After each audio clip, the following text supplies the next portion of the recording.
Hello everyone, it's Tom here. Before we get into another excellent episode of Last Orders, I just want to let you all know about Spike's 25th anniversary. Yes, we're celebrating our 25th birthday at the moment, and to celebrate, to mark this milestone, we're doing another donation drive to make sure that we're around for at least another 25 years fighting for freedom and democracy. We've also got a special offer on at the moment, so anyone who donates £25 or more to our anniversary donation drive can get a year's membership to Spike Supporters. That's our online donor community where you can come to exclusive events, read the Spike website completely free of ads, and much more. That's half what you usually pay. So if you'd like to benefit from this offer, go to spiked-online.com/donate and make your £25 donation. If you can't afford that, anything you can give is hugely appreciated. Also, if you're already a Spike supporter and you want to benefit from this offer, make your £25 donation and we'll extend your membership by a year. Once again, that's spiked-online.com/donate. Hello and welcome back to Last Orders. I'm Tom Slater, editor of Spiked, joined as I am in every episode by my co-host Christopher Snowdon. How you doing, Chris? Bit ill, to be honest. Tom, in the dry cough stage of a cold, so excuse me if I start coughing. Not at all, but I heard you've been on a particular form of sort of home cure at the moment. Been drinking a lot of Guinness, if that's right. Yeah. If you cut me, I bleed black. This is the most on-brand thing Snowden has done in a while. Walked in and said that he's trying to get over his illness by drinking excessive amounts of Might have Guinness. slowed down my recovery, but it's been all right.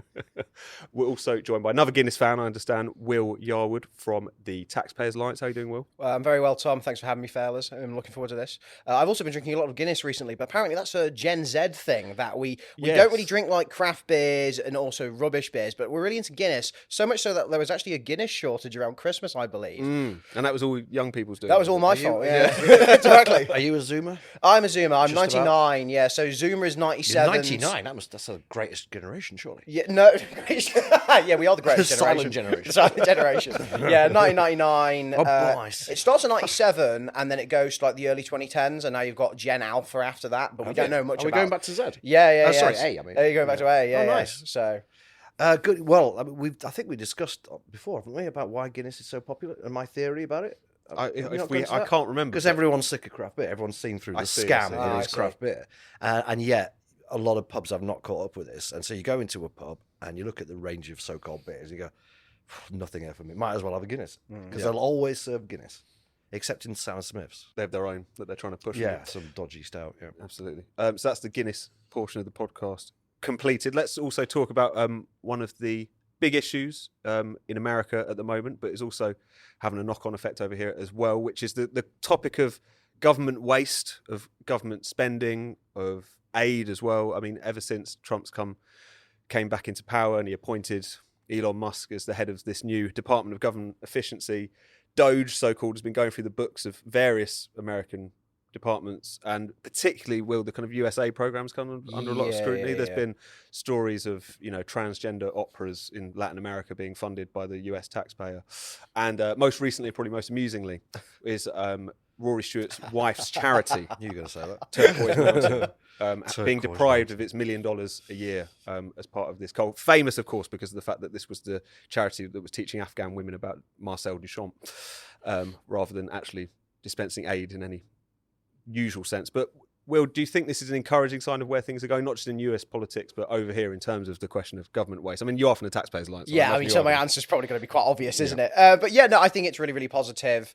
I think the way that Elon and Trump have come in and actually shown how dedicated they are to this, and this wasn't just a campaign talking line. They're actually installing Elon as the head of DOGE right now, and he's appearing beside the president during press conferences, during media interviews to actually talk about what they're going to be taking away, and actually, potentially giving back to American taxpayers. There was a discussion actually that Elon's considering giving $5,000 back to every American taxpayer by the money he saved, which would be quite interesting. But yeah, it's had ramifications in the UK. We've had lots of great people, spring up to talk about this kind of stuff. Charlotte Gill, obviously running a fantastic Substack on woke waste. Guido doing a little bit of work on this as well. The Spectator jumping into the conversation. And of course, the Taxpayers Alliance. I mean, we've been around for 20 years and been talking about it for 20 years. But it could feel quite lonely sometimes, talking about government waste, because often people would say, oh, there's nothing really you can do. You're talking about minute figures.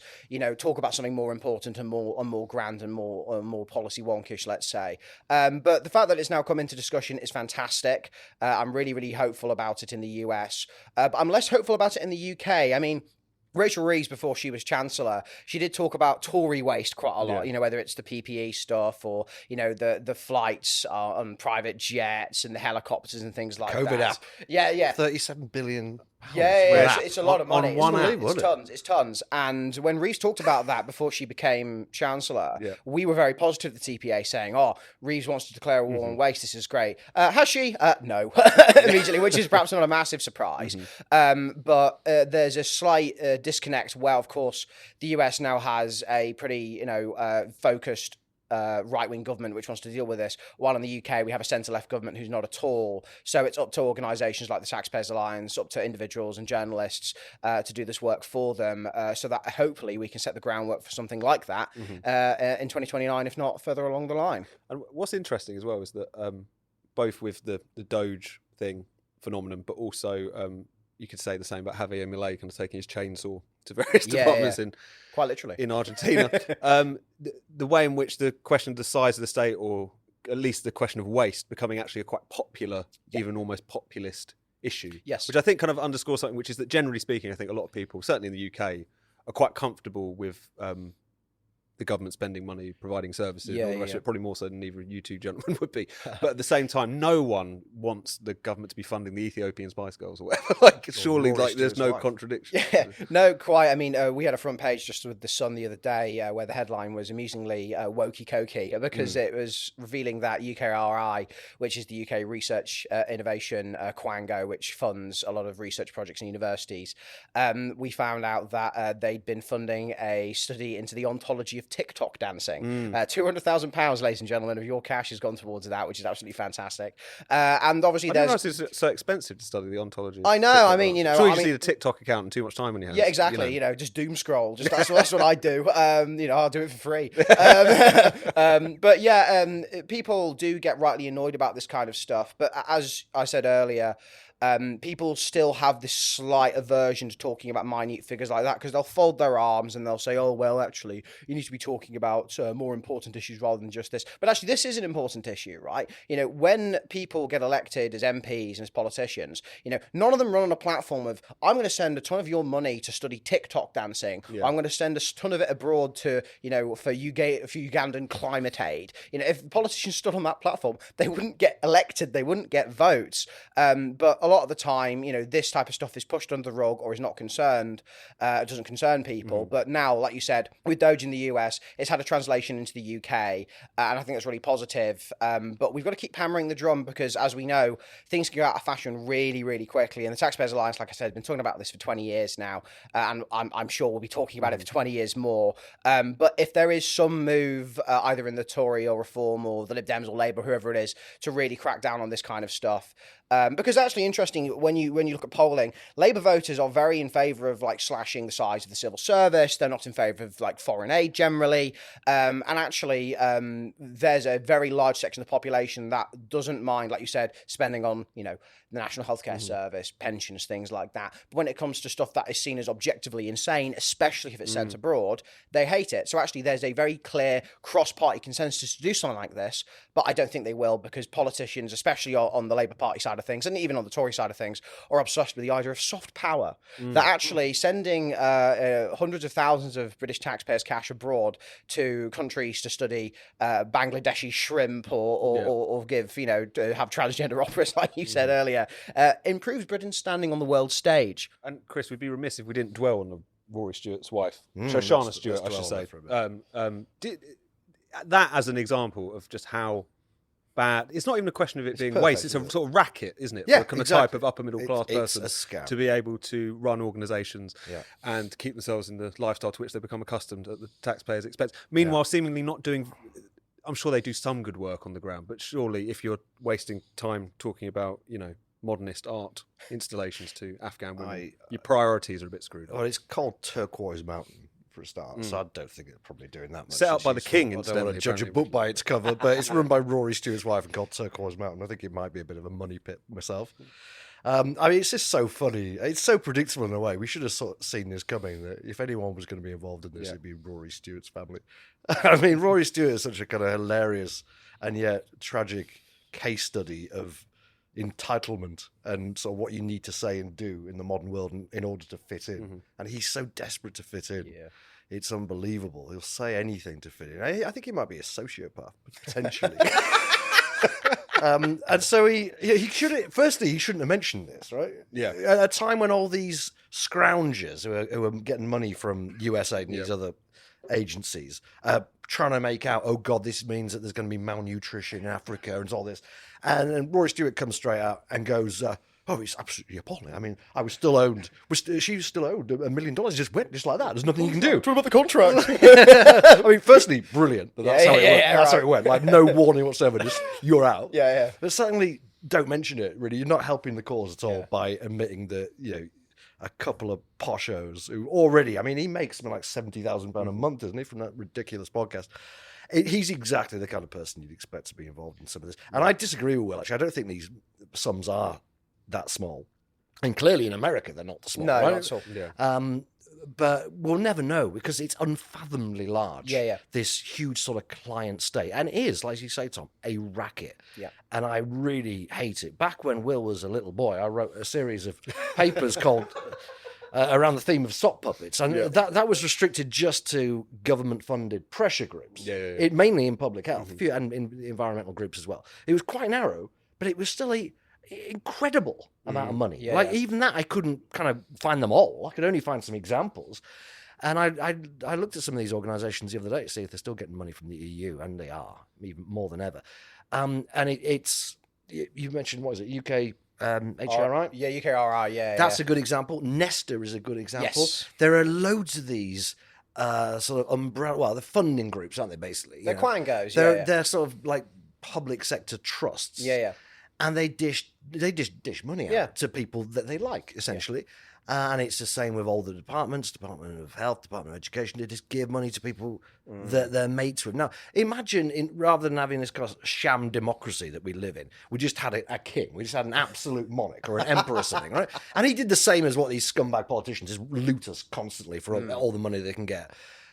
But then just openly gave money to his cronies. Yeah. There's people he likes. Somebody turns up, go like, oh, I'd like to, I want to clamp down on mead consumption. And the king goes, yeah, I don't like mead either. Here, have some gold sovereigns. Go on, let's take it. Off you go. You're really running with this theme. I like it. Show me. Well, people would, if that was the case, people would go, this is obviously corrupt. This is wrong. Yeah. Right. But because we have this veneer of, oh, these are stakeholders. These are NGOs. Yes. And these are government agencies. It's all part, and it helps soft power abroad and all this rubbish. People kind of go along with it. It's absolutely appalling, and it would be well worth somebody trying to emulate Musk, because you could save a lot of money, but more importantly, you could put a lot of useless people out of work and hopefully move them into the productive economy. Absolutely. Reallocate resources in various different senses. And of course, it's not as if a lot of these people who are running these NGOs and non-profits and things know that they're doing this. It's just the fact that when you add it all up, they're having no discernible impact on the ground. The idea that all of these almost kind of arts and cultural projects in parts of the developing world are going to help them turn the corner and become prosperous. No, it's just because we're producing too many arts and humanities. They've got to go somewhere. They've got to go somewhere, and they feel entitled to some money, and they're not going to get it through private industry, so they have to go cap in hand to the government. And too many people in the government, mainly bureaucrats, I would say. I mean, politicians aren't signing these things off knowingly.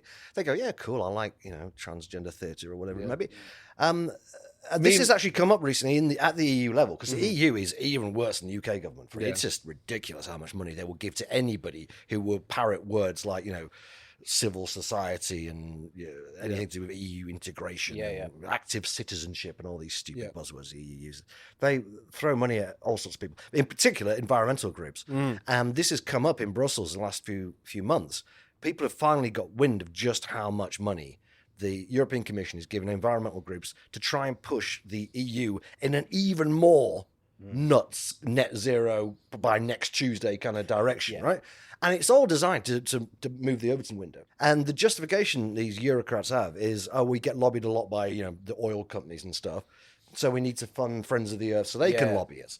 Well, firstly, you don't actually need much money to lobby someone, right? If an MEP wants to hear from Friends of the Earth, maybe we could allow some a train ride as expenses. You don't actually need to give them millions of dollars to do it. Lobbying is a pretty simple process. It's just about getting access in the first place. They're not primarily being paid to lobby. They're being paid to change public opinion, which is a completely different thing. These people are cheerleaders, effectively for government policy, with the strategy of we'll go even more extreme, and that will make the government's position, which is actually pretty extreme itself, look moderate. It's a racket. It's undemocratic. It's wasteful. It's everything that's wrong. Yeah, and arguably a lot of this stuff is actually, if you look on the kind of international level of this, it's clearly counterproductive because of the kind of projects that are being funded. Things like climate projects, it's all about depressing development in those places effectively, and the general kind of government posture of many Western governments, which is that trying to dissuade developing countries from exploiting their own fossil fuel resources, whatever. The things that could actually be the building blocks of prosperity that would move through society, allow people to have more time so they can appreciate Marcel Duchamp or whatever else it is they want to do with their time. Do you know how these people describes anybody who was complaining about this racket? You never guess. Far right. Oh, what a surprise! What a surprise! Right. This is how democracy dies. This is how these people behave. Yeah. It's like, what? If you take away my grant, democracy is going to die. It only makes sense they've decided that they are democracy in any attack. Because there's a moral element to it. And Chris mentioned about the Overton window there. A lot of the reason this net zero stuff, this woke stuff gets pushed through is because it has oxygen. And that oxygen is taxpayers' cash, right? If you strip this money away from these things, they won't exist. They'll just cease to exist. They'll disappear into thin air. Funnily enough, that's not even true, because there are a huge number of private foundations and people like Dale Vince, that's true, who actually will give them money. So it's not even that they actually need this money from the taxpayer. People could easily step in with other things. Same with USAID. I'm sure there are good things that USAID do, right? Yeah. And the people who run it are going to push them to the fore and kind of distract your attention from all the enormous amount of bureaucracy and waste and daft projects that it's funding. But somebody can step in. If these are genuinely good causes, Mike Bloomberg or Bill Gates or all sorts of people could step in, or indeed other member states. And I dare say Keir Starmer will be dipping his hand in our pockets again to try and make up the shortfall from some of this. It's about especially soft power. Especially now the US has left the WHO. Absolutely. He seems to want to be the kind of funder of last resort. Soft power, mate. It's all about soft power. Britain has unparalleled soft power. People in other countries laughing up their sleeve. So soft you can barely feel it. Billions has to go to global quangos, otherwise Britain just won't have a seat at the table. Actually, the average member of the British public doesn't care about any of this stuff, and actually it only exists in the minds of entitled politicians who think these words really matter, and they've only been told they matter because of the sort of client managerial state that they live in. So Trump and Elon Musk with DOGE taking a hammer to all of this should signal an end to that kind of stakeholderism and that kind of managerialism. But again, with DOGE and Trump specifically, it takes a lot of will and a lot of energy and desire to do something like this, and that's what we're missing a little bit in the UK, is the sort of willpower and the ability to let's just do something. Because also the issue in the UK, unlike in the US to some extent, is although the US has a large and expanding bureaucracy and quangocracy, in the UK often you have civil servants who will talk to ministers, and ministers will say, I'd like to do this, I'd like to do X, Y, and Z, and they'll tap on their computer and say, computer says no. Computer says, no, we can't do that, Minister, I'm afraid. Sorry, we can't do that. Because they don't have any idea of where sort of the power nodes are. They can't really move things around. Is Parliament sovereign, or is the judiciary more sovereign than Parliament at the moment? Is this, given to a quango? Does this Minister or Secretary of State have control over anything? The real question is who governs Britain, right? And in the US, Trump and Elon are saying, no, we're in charge, we're governing Britain, and we need the same kind of discussion here in the UK, where politicians say, actually, it's us, it's politicians, it's the Parliament that is sovereign and is able to make these decisions, not activist lawyers, not quangocrats, not civil servants, and so on and so forth. But again, it takes a lot of will, takes a lot of energy, and I just don't quite see that at the moment from our political class. The Taxpayers Alliance doesn't get any grants from the government, is it? No, That'd be very funny. Zero. Just to be clear. While you're doing your war on waste. Daily Mail does a splash on the taxpayer. Taxpayer waste. It's you and John O'Connell drinking claret in Boysdale. Don't worry, Chris. It's all dark money. Same with the IA. We never take that. government grant, never will. To take COVID furlough. We refused to take it because we thought it was immoral to take taxpayers' cash.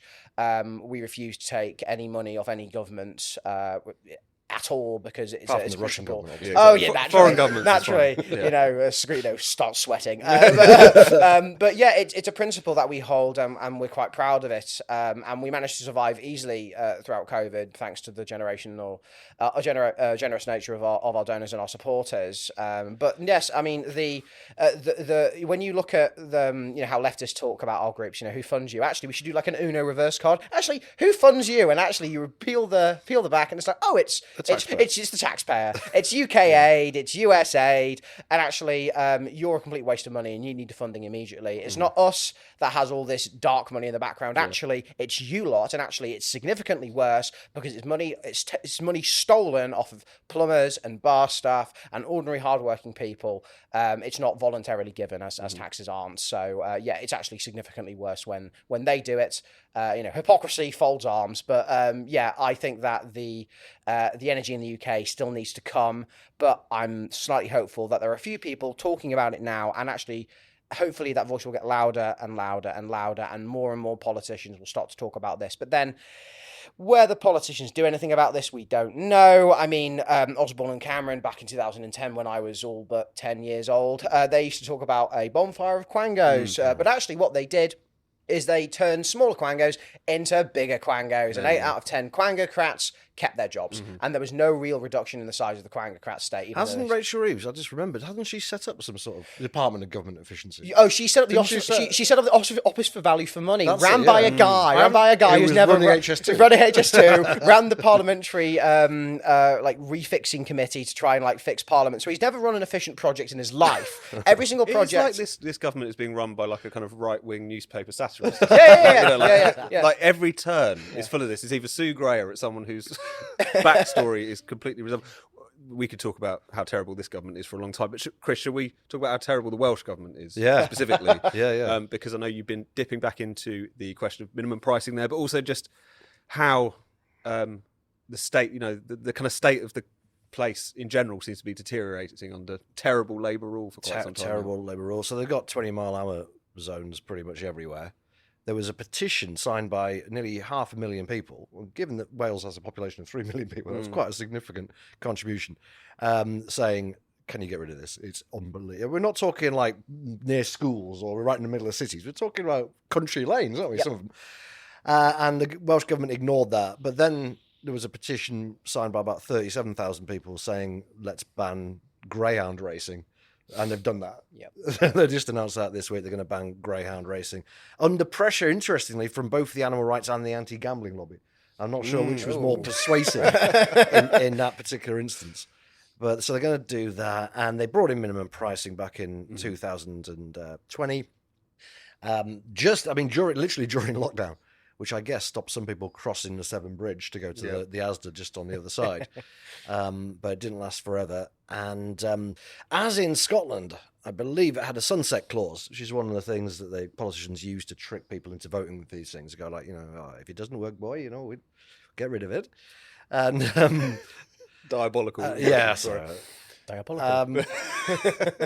And as in Scotland, it didn't work, but politicians said it did, so they've kept it. But in Wales, even more obviously than in Scotland, it didn't work. I mean, I've read the official evaluation, and the people who wrote it clearly can't believe that it works, because it's all about the unintended consequences, or very predictable unintended consequences. People are drinking more vodka, people are beating their wives, people are stealing to buy money to get money for booze.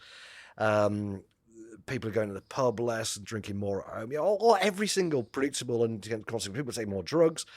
All of them have come to pass. Everything that people like me said will happen if you bring in this boneheaded policy have happened. And then right at the end of the evaluation, it says on balance, it works. It's like, what?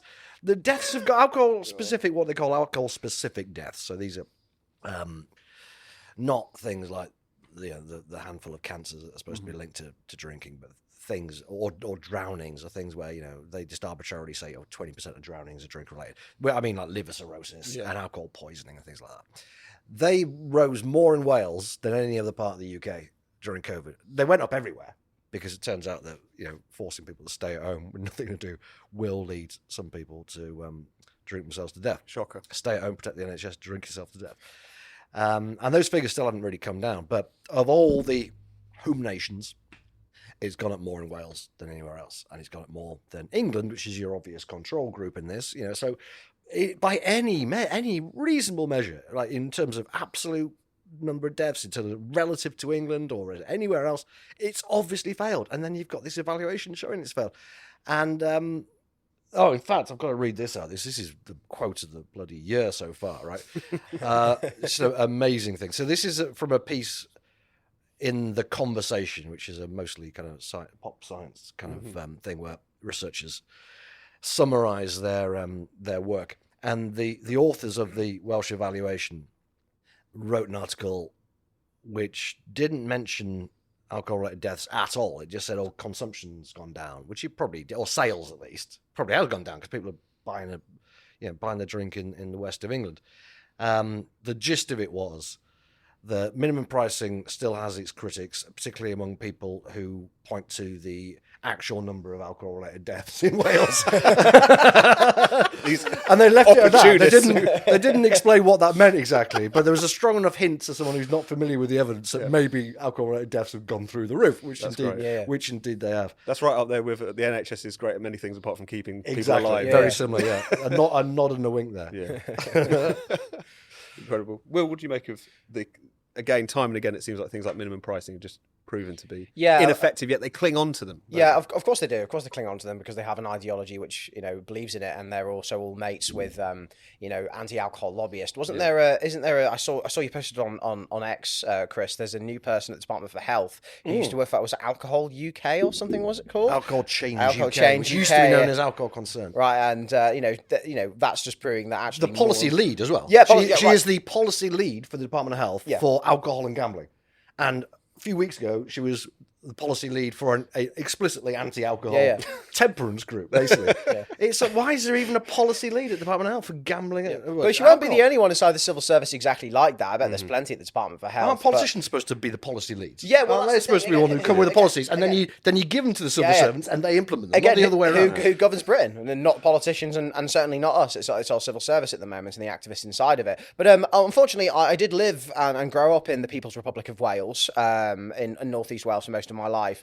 And one thing I did notice, it was actually, even though Wales does have a Puritan strand to it, mainly because of its Methodist and old Liberal Party inheritance, they really were in favour of, licensing laws. I mean, there was a funny story from when licensing laws were introduced in Wales, and actually there's a street where one side is Wales and one side is England, and actually the pub would shut earlier in Wales on one side, so everyone from that pub would just jump over the other street and go to the pub across the road in England. Similar situation with minimum prices. Similar situation. Obviously it's crazy, but again, my position on nanny-state stuff, I'm not sure if Chris agrees with this, it's a rather unique take, is actually in order to resist nanny-state stuff, you actually need to do more of what they hate more.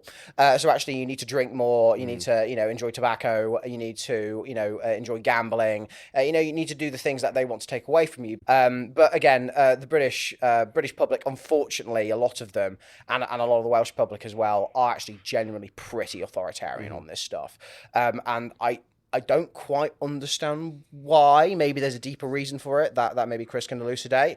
Because you've got loads of bloody state-funded pressure groups who are constly in the media, so do you think it's all lying about the scale of the problem and the cost to the NHS. That's a large part. So you think it's like a top-down, like propaganda effort? Like we said before, these NGOs are there to change public opinion, and that is what they do by just hammering on and on and on. And then you get people like Chris Van Tuliken who just do it for the fun of it, and this scaring the hell out of people. So people are, certainly in the abstract, they are pro nanny state, and as long as it doesn't affect them, they are quite happy to see other people being punished. That's most obvious with smokers, but also now increasingly with vapors. People are just going, ban vaping or whatever.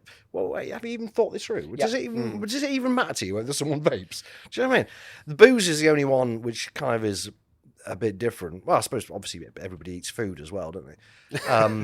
But if you actually look at alcohol policy in England, obviously this is not true in Wales and Scotland, where they do have a bit more of a sort of Methodist kind of thing going on, a Presbyterian thing going on. But in England, even the Labour Party froze alcohol duty at the last budget, despite being desperate for money. They do know that anti-alcohol stuff is actually pretty unpopular. There was a brief thing, I don't know if you remember, the former Public Health Minister, Andrew Gwynn. Ah, yes. They come and go, don't they? He was reported to have said something at the Labour Party conference about we were going to shut the pubs earlier, and there was such an outcry. Yes. I think Starmer himself came out within hours and go, "No, we're not doing this. Don't worry." We need to pose in the dog and duck suddenly. Well, there was the banning smoking outside of pubs. Even I remember when the Sun broke that story. And even we're not obviously sure if that was actual real policy, but the fact that Starmer had to come in front of a camera and say that's not happening, folks. So even there's a line for him and for the public, of people, and for the public, apparently, right? Where they even with outside smoking, they think because I do think that the division between when you're having beer gardens now, you have a division between a smoking area and a non-smoking area.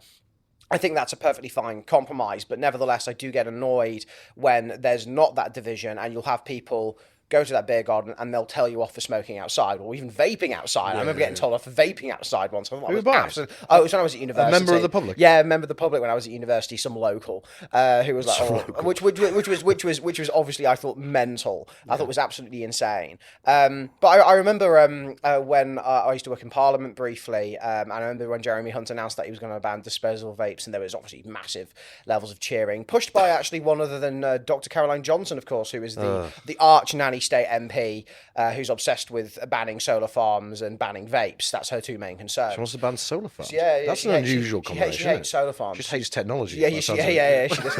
Yeah. Won't someone think of the children, Chris? What if they trip over a solar farm? But I remember that. Bring back coal and cigarettes. Bring back coal and cigarettes. Yeah, exactly. Really? Just like burning things. What the woke have taken away from us.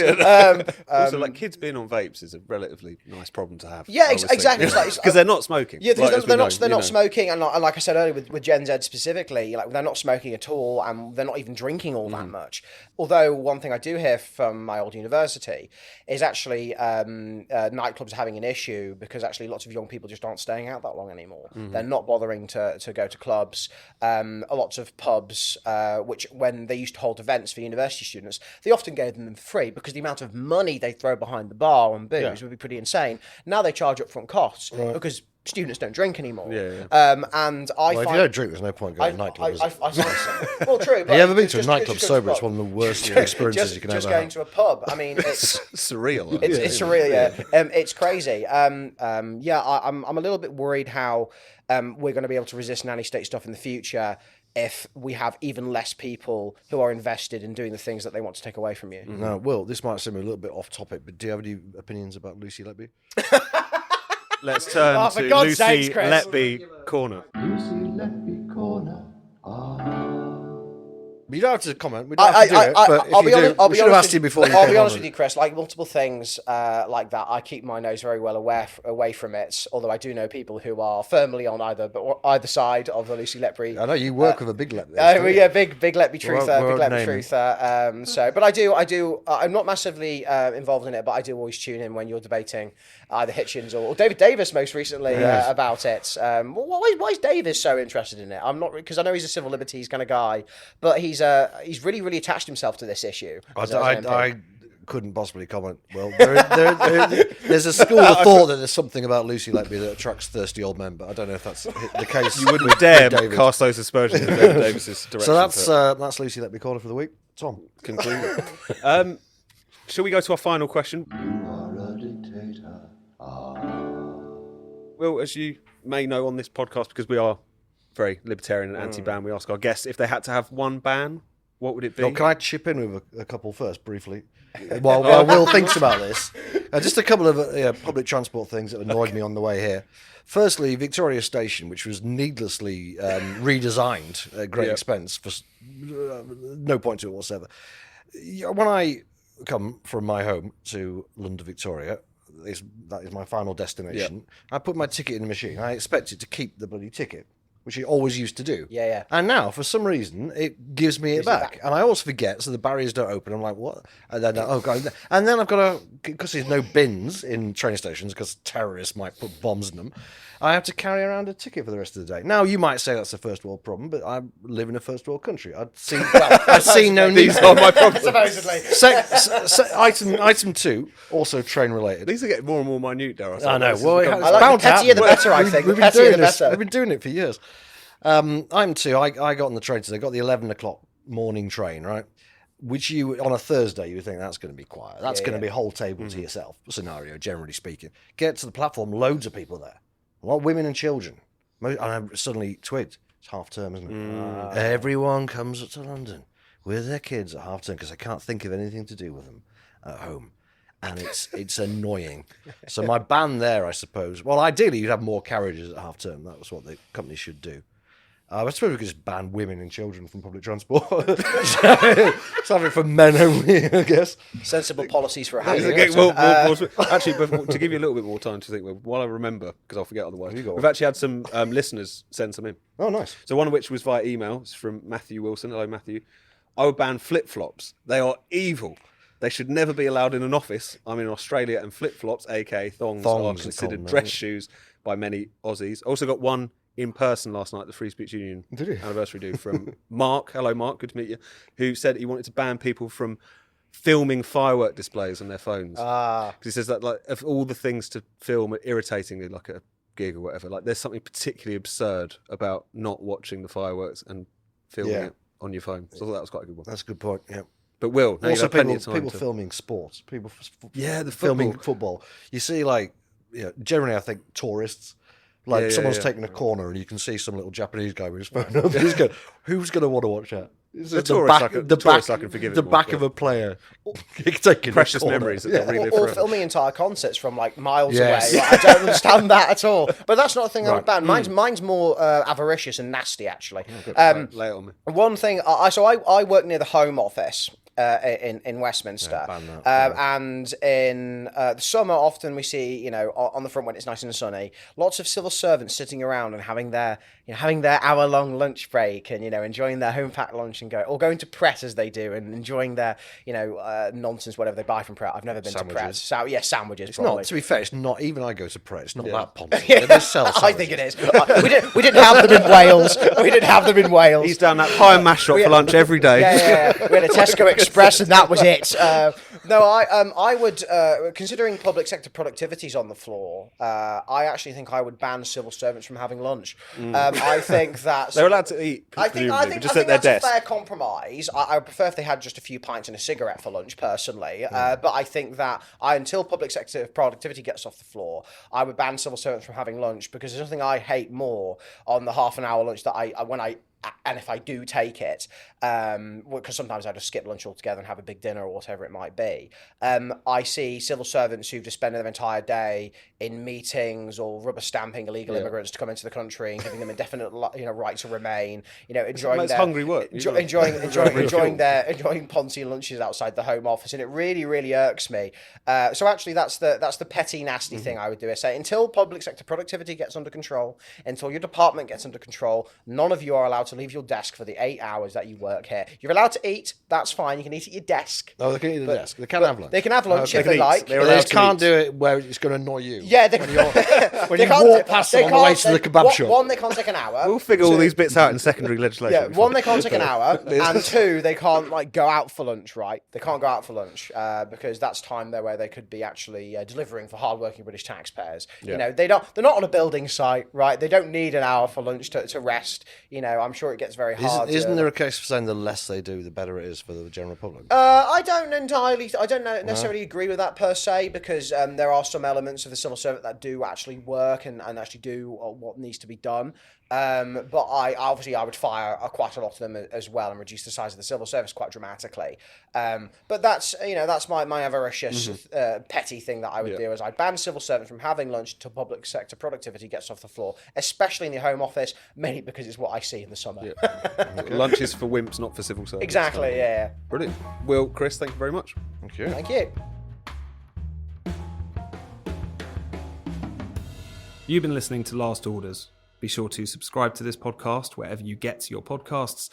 Please do take a moment to leave us a rating and a review. And if you'd like to support the show, why not become a Spiked supporter? Just go to spiked-online.com/supporters to sign up.